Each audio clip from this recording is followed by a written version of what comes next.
So Body is a thriller. It is about three friends that break into a mansion for kicks, bored on a Friday night that they believe to be empty. And unfortunately the mansion is not empty, and they end up actually inadvertently killing the groundskeeper of the estate, who shows up at some point.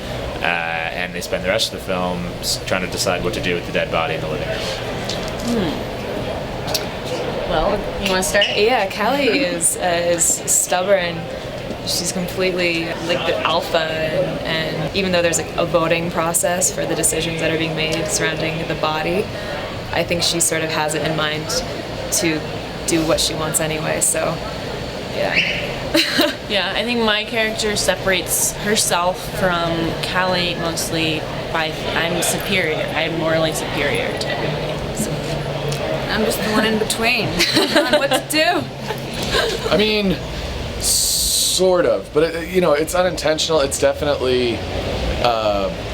We watched Funny Games a few times before, just to get an example of a film that kind of all takes place in one house and relies on tension, and it's tough to keep something interesting that's in the same location for the whole time and everything. But luckily we had an incredible location. That mansion is unbelievable. So yeah, I mean, I think it definitely is, or we at least watch some things for reference for that, for sure. And I think it's cool to I like that question, because I think it's cool to consider it that, because the whole time when we were conceiving it, it was very important to us that we took these sort of like standard genre tenets and subverted them. So it's like, these three girls who in a normal movie, normal genre film, you'd think were going to be the victims, they kind of become the antagonists. So like, it is a home invasion film kind of in that our protagonists are the invaders, you know what I mean? Yeah. So it's kind of a cool spin on that. So yeah, I think so. Well, I had so much fun with their fights. Yeah, that was just like maybe the most fun thing to do.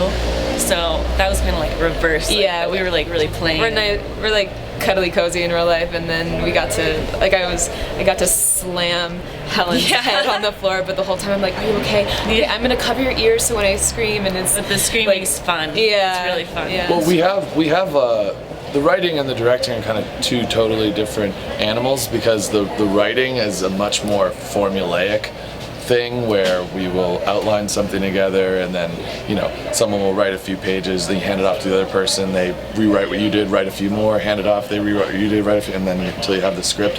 And then the directing is kind of more like, it's just like, it's a trust thing, and you kind of leave your ego at the door, and you both just go in there and trust that you're prepared for so long that there aren't going to be a whole lot of things that come up where you both need to be talking at the same time. So we're able to sort of split up and make things move faster. Sometimes we both go talk to the actors, the DP, sometimes we split up. So that's much more kind of organic. On the fly and organic, yeah. The actors were there two? I couldn't tell. Like two bodies, one head.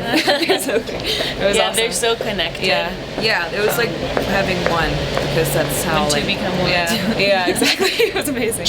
They would both have the same moment behind camera. Like you can kind of see, out of your peripheral. Like they would go, oh yeah, like at the same time. Like when we nailed the direction they were kind of headed in. Yeah, they're really in sync. Very in sync. Yeah. It went great. It was really, really awesome. It was like so amazing. It was the first time we've seen the film with a crowd, with an audience of any kind that wasn't just cast and crew, and seeing how people reacted to the certain beats and hits that we knew, we wanted reactions out of, was excellent. And I mean, you've seen the film, there's like a couple kind of like really just like cheer moments, and like they all hit so well. So we were like, and it was so nerve-wracking. I'm still exhausted from it. You're just sitting there. We've with the editing process and everything. We've seen the movie 350 times probably, and so you're sitting there and you're just you know every little moment. The bits you want to hit. The bits that you don't want to come off and be too funny or unbelievable and stuff. And so you're sitting there and just watching it go. But after a while, that kind of melted, and I started to just be watching the film. I kind of felt like I was watching it for the first time. The audience was really engaged with the film, which I guess I've never really had that experience before. So they were doing the whole like, oh no, she didn't. Yeah. Or like, oh no, girl, don't go in there. Like they were really active, which I thought was so fun, and like silent cheers so from our section. Yeah. So like that's all you want is like a receptive audience. Mm-hmm. Yeah, I made a great Q&A, and Slash from Guns N' Roses was present. So Slash was there. It was pretty magical. Yeah. I wanted to see Slash, Like looking for his long lost daughter. Yeah, I think that's what it was. That's why we thought he showed up. 'cause thought we thought Lauren might be his Maybe I was from a lady. He did shred up a couple of pretty robust solos near the end. That was nice, but That's good of him. Sure.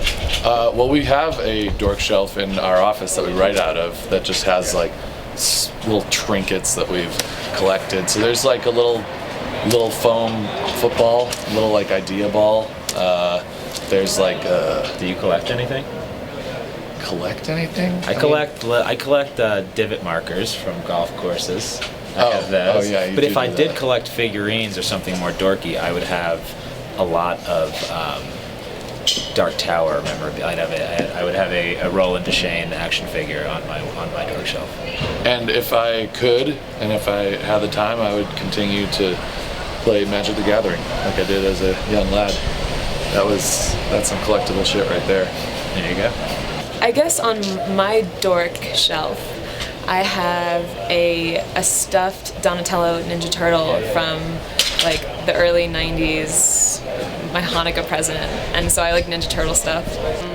I work at a restaurant, and so there's lots of different wine foil colors, and I like to collect them and I make collages of them. I literally have a shelf with like jars in different colors. Pretty dorky. I guess I have a lot of dead flowers from my environment. Is that?